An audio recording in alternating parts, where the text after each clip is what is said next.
Friends, मैं हूं वंदना भारती और आप देख रहे हैं कमोडिटी इनसाइट्स। आज काफी दिनों बाद गोल्ड और सिल्वर की रैली में एक कहते हैं कि गिरावट देखने को आपको मिल सकता है, गैप डाउन ओपनिंग देखने को मिल सकता है। ऐसा क्या हुआ? कल डेटा खराब आया यूएस का, और यूएस के डेटा के खराब आने के बाद जिम पॉवेल की स्पीच यहाँ पे काफी ज्यादा इम्पोर्टेंट थी। और पॉवेल ने अपनी स्पीच में क्या कहा? उन्होंने अपनी स्पीच में ये कहा कि इकोनॉमिक अनसर्टेनिटी मुझे दिख रही है। और उन्होंने आगे के इंटरेस्ट रेट कट पे, हालांकि ये 90% पॉसिबिलिटी दिखा रहा है, लेकिन उन्होंने इंटरेस्ट रेट कट को लेके एक चिंता दिखाई, एक अनसर्टेनिटी दिखाई, क्योंकि यहाँ पे इकोनॉमिक डेटा काफी ज्यादा खराब आ रहा है। यही वजह थी कि हम लोगों ने इनफैक्ट यूएस के इक्विटी मार्केट में हम लोगों ने गिरावट आता हुआ देखा। गिरावट हर जगह है, आप ये नहीं कह सकते कि सिर्फ गोल्ड सिल्वर में है। एशियन बाजार है, चाहे वो जापान हो, निकई हो, चाइना हो, सब जगह आपको एक डिप देखने को यहाँ पे मिल रहा है, क्योंकि ये ग्लोबल पीएमआई डेटा तो मेरे ख्याल से यहाँ पे आज के दिन में एक गैप डाउन ओपनिंग के लिए आपको तैयार रहना होगा। और इसलिए मैं कल बोल रही थी कि बिल्कुल टॉप $45 यहाँ पे सिल्वर भी आ गया है। अब आपको यहाँ पे कितना डिप दिख सकता है? फ्यूचर्स मार्केट जो है वो 0.8% के करीब यहाँ पे चल रहा है नीचे की तरफ। तो समझ जाइए कि 1% से 0.8% तक आपको जो एक गैप डाउन है वो हमारे बाजार में भी देखने को मिलेगा।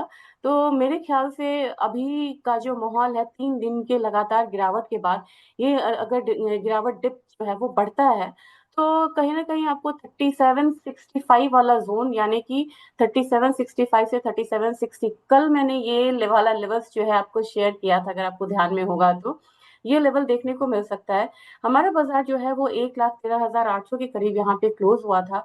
मुझे लग रहा है कि अगर 1% के भी हिसाब से ले तो 1,000 से 1,100 का एक गैप डाउन देखने को आपको मिल सकता है। बाजार जो है 1,12,000, 12,500 के करीब ओपन हो सकता है। और हो सकता है कि आज के दिन में हम ये फॉल को थोड़ा डीप होता हुआ देख सकते हैं।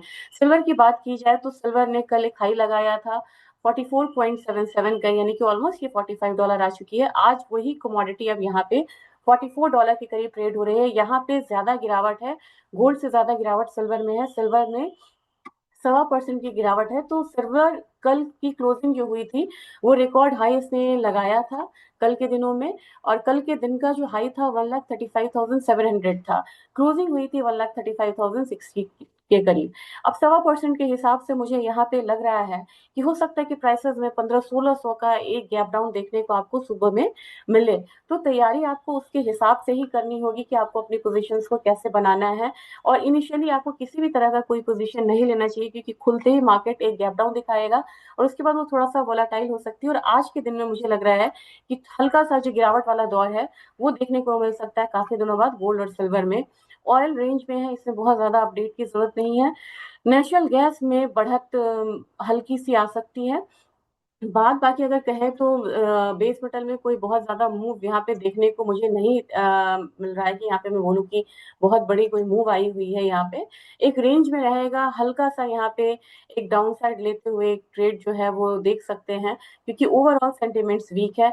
रही बात आज के डेटा की, तो वो मैं बाद में आपसे बात करती हूँ और बताती हूँ कि आज का डेटा क्या है और किस तरीके की जो मूवमेंट है वो देखने को मिलेगा। तो अकॉर्डिंगली आप अपनी ट्रेड को ले सकते हैं। Thank you.